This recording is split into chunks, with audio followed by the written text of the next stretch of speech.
Good morning po sa lahat ng ating mga kababayan, Luzon, Visayas, Mindanao, or even yung ating mga friends or my classmate working abroad. So magandang umaga po sa inyong lahat.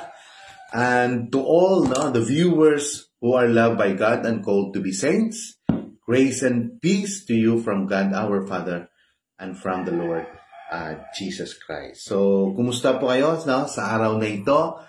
It is Wednesday, September 15, 2021. So, napakadali po ng panahon.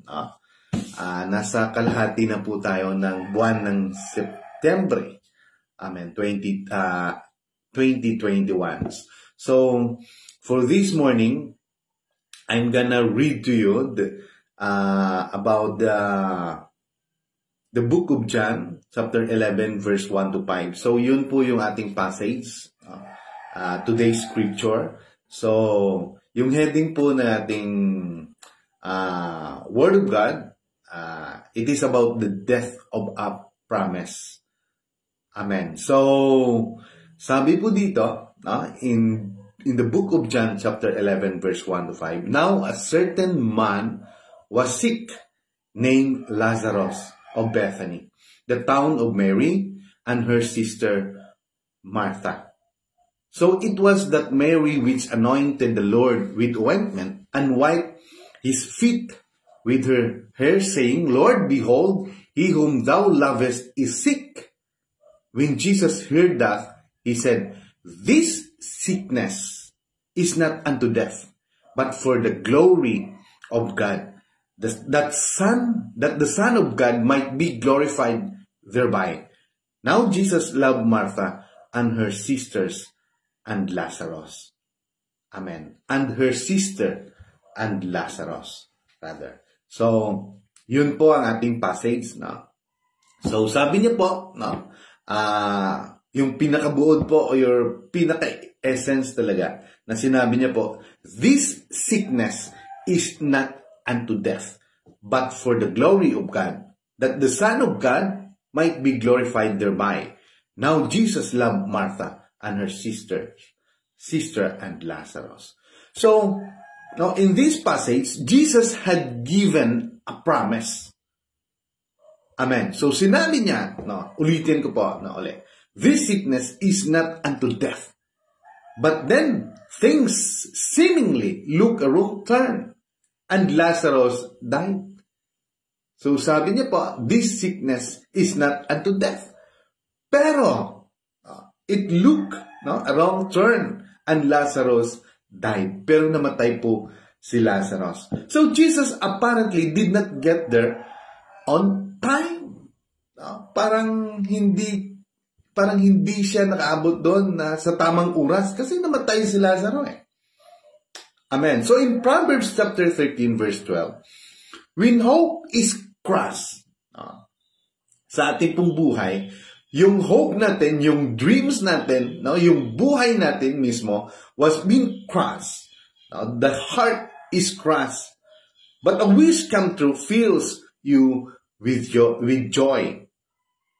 Amen. So today's message is for anyone who has ever secretly felt like God broke a promise to him, for in his life has died never to return. Kung meron po tayong mga promesa according to His words, good promises according to the Word of God, the Scripture in the Holy Bible, and then yun po ay ating pinanghahawakan, na talagang mayroon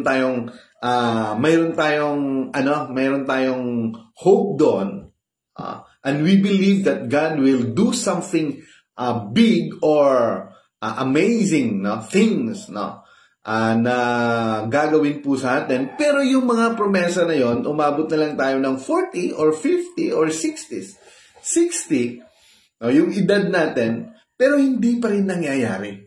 So, sometimes, parang sabi natin, God's promise in our life has died and never to return. Pero, tuloy po natin yung story. So there are some established principle in God's Word that we must understand. So mayroong mga Bible principles na in-establish po ang ating Diyos na dapat po nating intindihin. No? Or we will get very frustrated with God's promises. Amen. So, the death of a promise.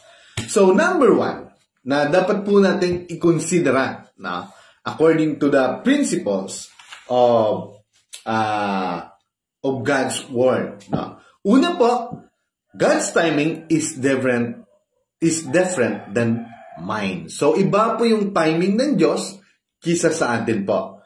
So, in John chapter 11 verse 6, when he had heard, therefore, that he was sick, he abode 2 days still in the same place where he was. So, hindi siya kaagad-agad. Nung nalaman niya na nagkasakit si Lazaro, hindi siya agad-agad pumunta sa kina Lazarus. But he abode, or he stayed 2 days pa. Amen. So, God's clock runs completely different than our clocks. Iba yung kanyang pamamaraan, iba yung kanyang time kisa time po ng tao.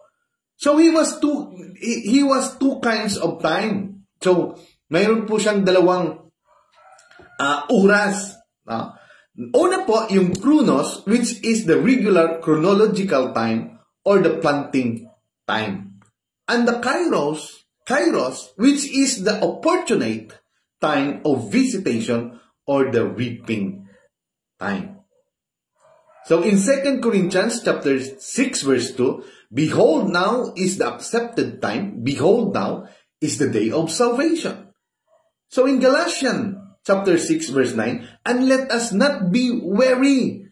So wag tayong maging worry, o mamroblema in well-doing, for in due season we shall reap if we faint not. So in due season talagang magkakaroon tayo ng harvest pag hindi tayo mapapagod na gumawa ng mabuting bagay. So alam naman natin, if we will reap, if we will sow, yung mga good things, we know that there is a reward pagdating ng panahon. So, para po tayo umani ng masagana. Amen. So, Abraham, example po, Abraham received this promise. It was still humanly possible to have a child. But it took 25 years. So, matanda na sila, Around 70s or 80s, if I'm correct. 25 years pa dumating.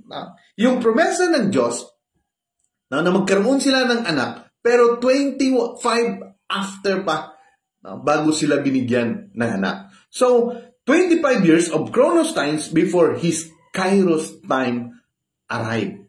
So, he was 100 and Sarah was 90 bago dumating si Isaac sa kanilang buhay. So, hold on. Ang sabi po dito, hold on to the promise until God's time synchronizes with yours. Amen. So, kailangan po nating kumapit lang. Believe to our Lord Jesus Christ. Believe to our Heavenly Father sa Kanya pong time. In God's time, sabi po nila, in God's time, in God's blessing, in God's favor equals God's best. Amen. So, number 2, yung kanyang mga ang kanyang mga principle po. Number 2, principle of the Word of God, God's perspective is different than mine. So, iba po yung pananaw ng ating Panginoon kisa sa atin po.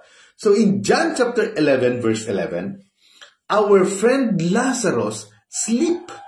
Kahit namatay na si Lazaro, he pronounced or declared na natutulog lang si Lazaro.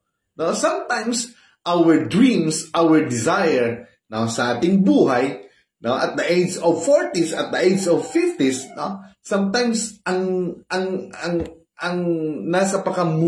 nasa murang isipan po natin na wala na, tapos na.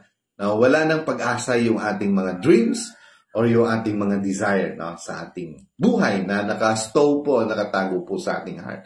Pero ang sabi ng Diyos, no, baka natutulog lang. No, natutulog lang yan.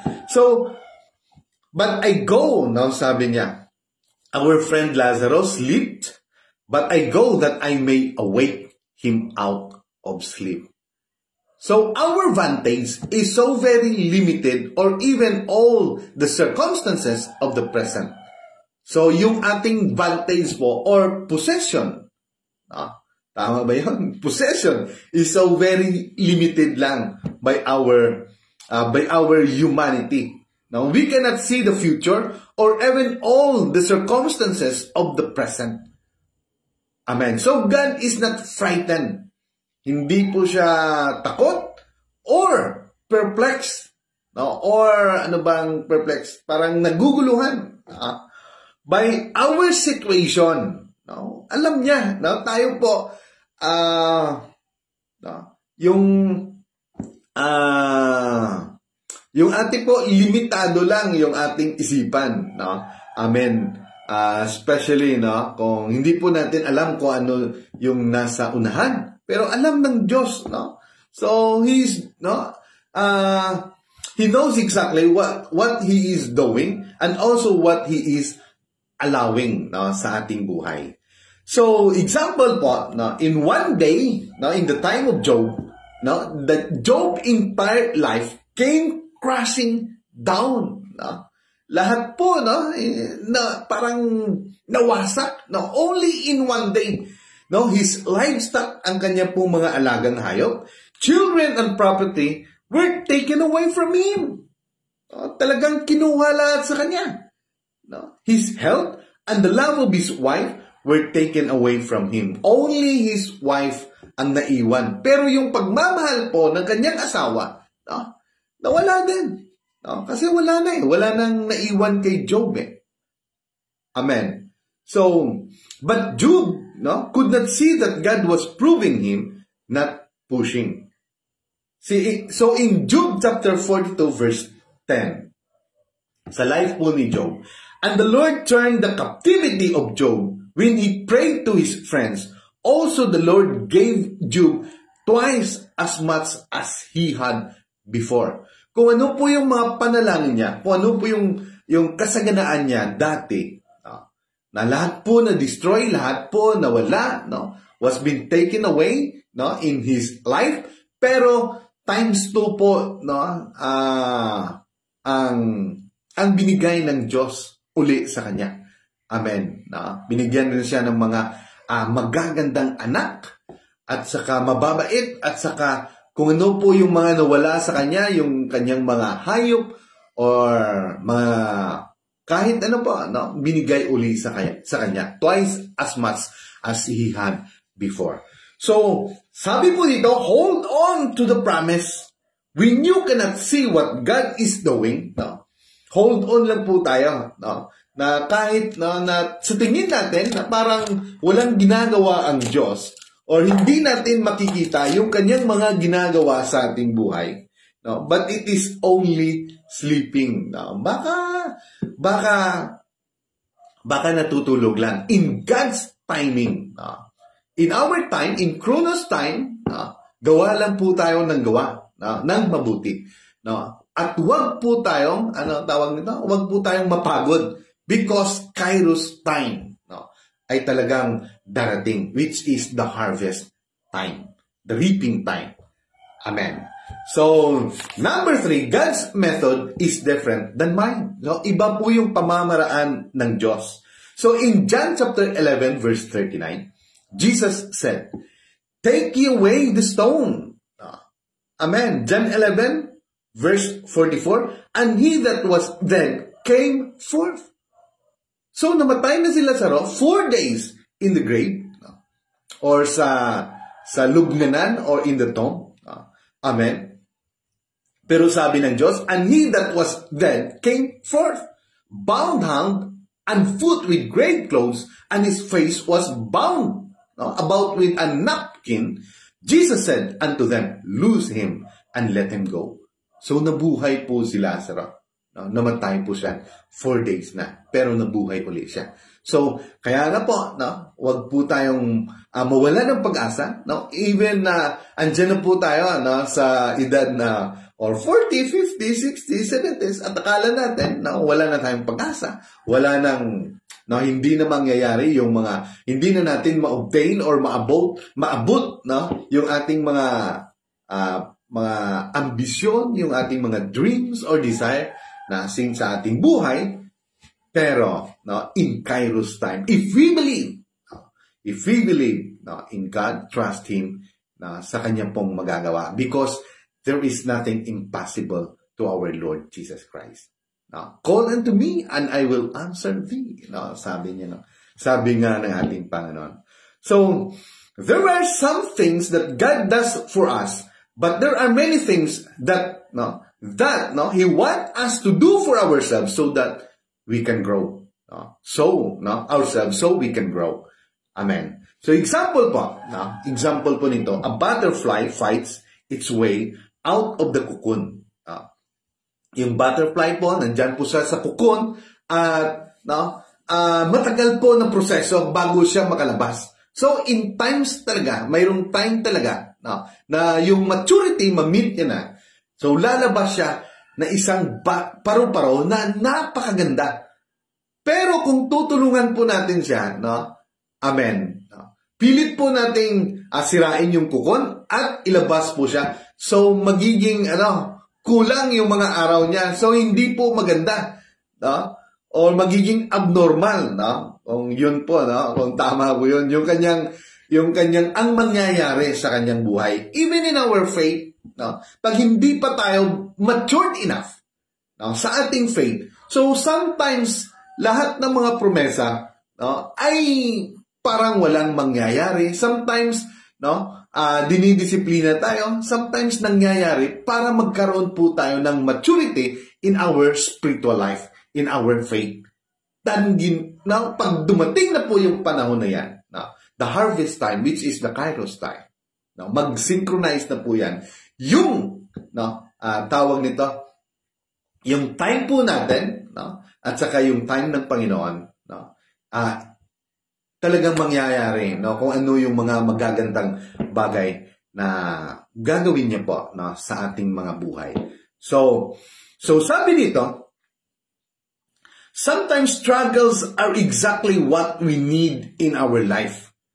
So kailangan po natin yung mga struggle na yan. Kailangan po natin na dapat lang maranasan natin yung mga kapigatian, yung mga problema, yung mga trials, Amen. Dapat lang, sabi po dito, if God allowed us to go through our life without any obstacles, if God allow us na hindi dumaan sa mga obstacles, hindi dumaan sa mga problema, hindi dadaan sa mga anumang klaseng trials and problems, so it would be cripple. So it would cripple us. So, hindi po tayo talagang fully, what we call this one, yung talagang hindi ka po, kung sa atin pa, hindi ka pa kayo luto, or matured, or sometimes it would cripple us pag hindi po tayo makadaan ng mga ganung bagay. So, we would not be as strong as we could have been and could never fly. So, kagaya po ng isang butterfly, kung hindi pa talaga siya lalabas. So, sa panahon na lumabas siya, talagang matured na yung kanyang, nasa tamang panahon na, so talagang lalabas siya na napakagandang paru-paro. So, ganun din po sa atin. Kung tayo po ay dumaan sa napakatinding trials, or obstacles, dadaanan po natin lahat yan.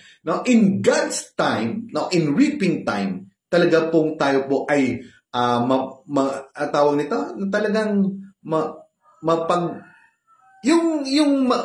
yung tayo po ay magkakaroon talaga ng tibay. We become firm and strong sa ating faith.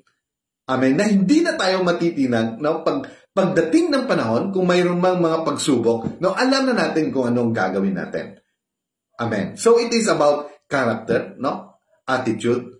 No? Sabi nga nila, first, dapat A attitude before B, no? Which is beauty. Amen. So David, no? David anointed, example then. No, David was anointed to be Israel's next king by Samuel, but instead of heading to the throne, he spent the next several years as a fugitive. No? So he was anointed, no, to be a king, no, of Israel. Pero no, ang dami pong panahon, no? Taon na naging fugitive siya, na nagiging tumatakas siya, nagtatago siya dahil Lazaro, no, hinahabol siya, papatayin siya. King Saul, no, rather, no, hinahabol si King David para patayin siya. So he spent the next several years as a fugitive from Israel's current king. Several times, he had the chance to take matters in his own hands, but he let God fulfill the promise through his own method. So, andyan na po, how many times na po na andyan na po sa kamay niya, no, ang buhay ni King Saul. Kaya na siyang patayin, no, para makuha niya na yung throne, no. Pero hindi niya po ginawa. Dahil he believes that, no, that King Saul, no, was anointed by God also as a king. So, hinintay niya talaga yung God's timing. No? So, in God's time, no, let God fulfill, no, the promise through His own method. So, ganun po, no? Ganun po siya ka obedience. Ganun po siya ka, ano tawag nito? Yung being faithful, no, and righteous, and believing and trusting God na talagang, no, in God's time, in perfect time, talagang mangyayari yung mga bagay na inaasam-asam natin sa ating buhay. No? Kahit na anuman ang sitwasyon, no, nasa paligid natin. Because God is a promise, no? Promise is a promise, no, according to His word. Amen. So in Joseph, no, sabi nga nito, Joseph was in prison because of his dream. Amen. So, lahat po may timing. Amen. Number 4, God's feeling is different than mine. So, iba po yung, ano nito? Yung feeling ng ating Panginoon, yung kanyang, basta, no?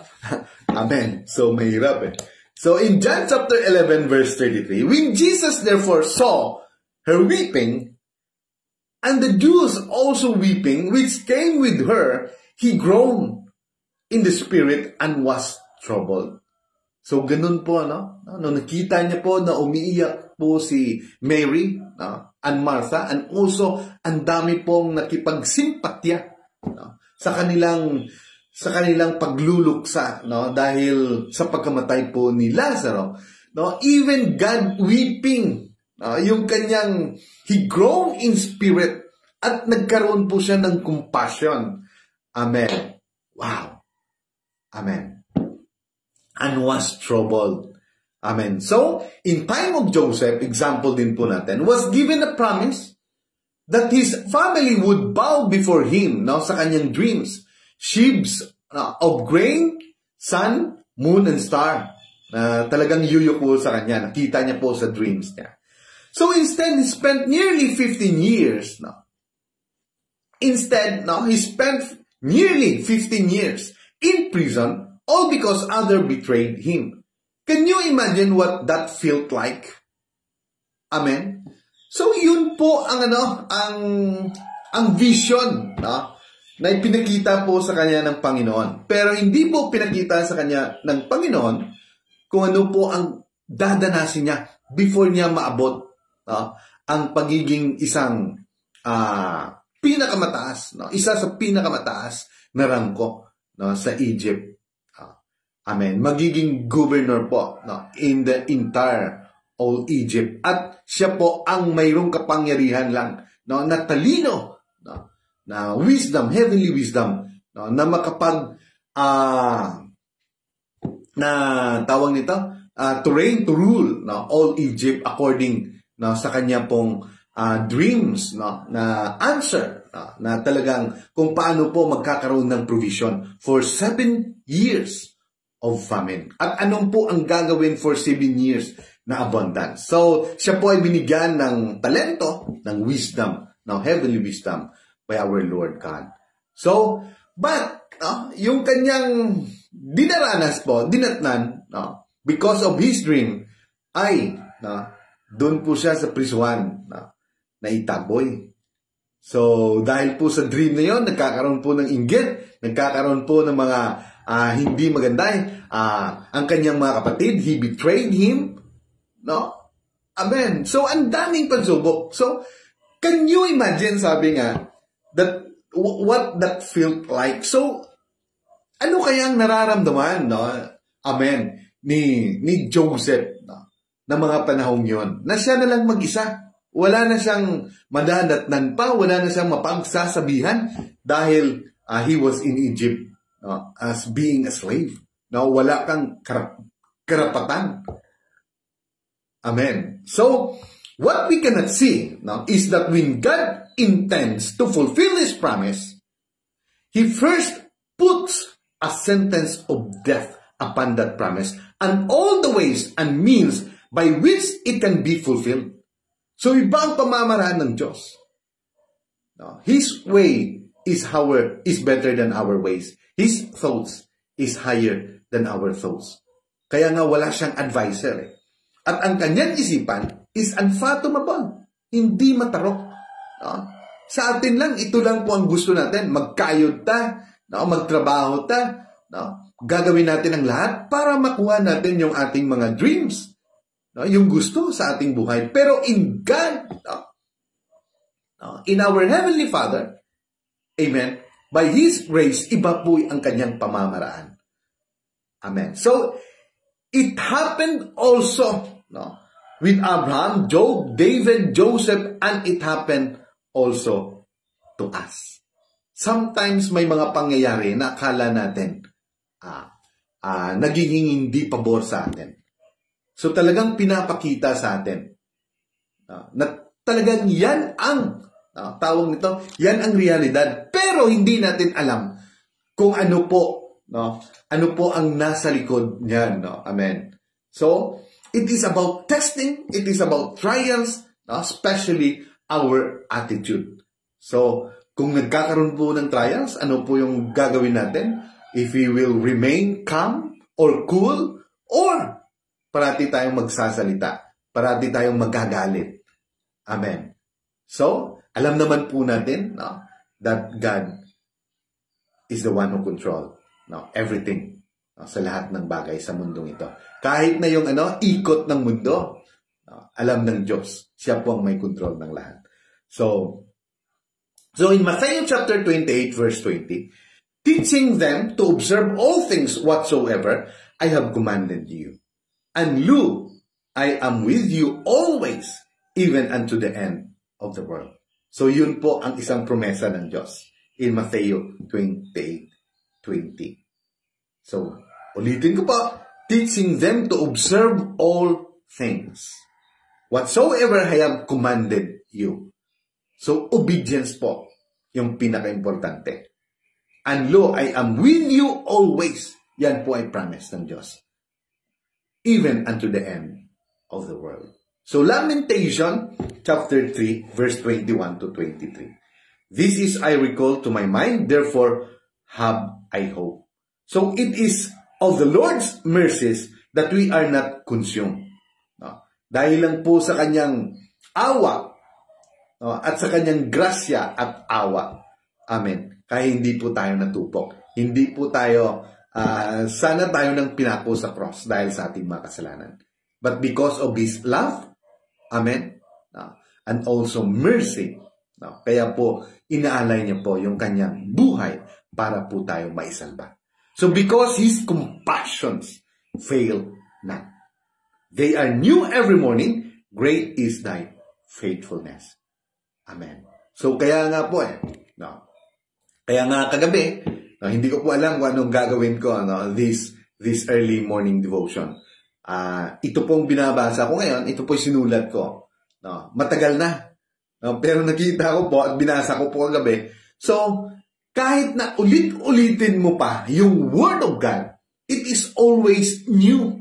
Mayroon talaga siyang binibigay sa'yo na bago, always. Kahit hindi po kasi naluluma yung mga Word of God. Amen. It always comfort you. It always bring you peace, joy, happiness, and hope, no, sa ating buhay. Amen. So sabi niya nga, no, everything will pass away. Lahat po ay mawawala. Lahat po will be decay. Will decay. Amen. Pero ang salita ng Diyos, it will remain forever. Amen. And lastly, sabi niya po in Proverbs 29:17, correct thy son, and he shall give thee rest. Yea, he shall give delight unto thy soul. So disciplining our children may not be very pleasant, but God tells us it will bring peace and joy to our lives in later years. Yung pagdisiplina po sa ating mga anak, especially yung pinapalo natin ng stick, ay hindi po yan, ayan po ay magbibigay ng mabuti sa ating mga anak. At in the later years, na magkakaroon po tayo ng peace, ng joy, according to the Bible, na yan po ay magdadala sa kanila sa kabutihan. Habang bata pa sila, ay talagang tinitrain as being a parent. Talagang tinitrain for the bright future sa kanilang buhay. So, disciplining our children is not only relevant today, it is commanded by God. Amen. Proverbs chapter 29, verse 15, the rod of correction impart wisdom, but a child left to himself disgraces his mother. So, Proverbs 19:18, discipline your son, for in that there is hope. Pag dinidisiplina natin yung ating mga anak, mayroon hope. Amen. Hindi lang po sa ating buhay, kundi sa kanila rin. Amen. Pagdating ng panahon. So in Proverbs chapter 23, verse 13 to 14, do not withhold correction. Huwag po nating ipagkait yung pag-correct sa kanila from a child, sa ating mga anak. For if you beat him around, pag pinalo po natin sila ng stick, or kahit na dyan, na staff, or a rod, he will not die. Hindi po sila mamamatay. You shall beat him with a rod and deliver his soul from hell. So, now this passage is talking about discipline. Amen. So, sabi po dito, parents, must not leave a child to discipline himself. God places children in families so that the children can find direction in life. Children may complain about rules and regulations, but if left to themselves, children will become insecure. So malaki po yung part ng mga magulang sa pagdidisiplina po ng ating mga anak. So ganun din po sa ating buhay. Sometimes, because of these trials, because of this situation in our life, dahil nga dinidisiplina rin tayo ng Diyos, para makita natin kung sino ba talaga, kung ano ba talaga. Ano ba talaga yung pananaw, yung ating, dahil sa mga panahong ito, talagang nabuksan yung isip ng tao na wala palang kasiguruhan, kahit anong meron ka sa buhay mo. The only na kasiguruhan po, yung certain po na dapat gawin natin, na talagang ilagay natin sa tama, sa siguro ang aton na kinabuhi. That we are every day is in His presence. Amen. So wala pong pobre, wala pong mayaman. Lahat po pantay-pantay in this time of pandemic. Amen. So, yung atin na lang po kung paano po natin natin talagang embrace, no, ang Word of God according to His promise, no, that been written in the Holy Scripture, and also to have a good relationship sa ating Panginoon. Amen. Dahil wala pong kasiguruhan ng lahat. No? Pero if we trust God, if we obey, no, we are confident enough na alam natin that His protection, that His blood, no, is covering us, no, every day in our life. Sa lahat po ng mga, no, diseases, sa lahat po ng mga viruses, sa lahat po, no, ng hamon ng buhay. Amen. So, tuloy tayo. So, do not give up your children everything they want. Do not give your children everything they want. So, wag po natin ibigay lahat ng mga hinihingi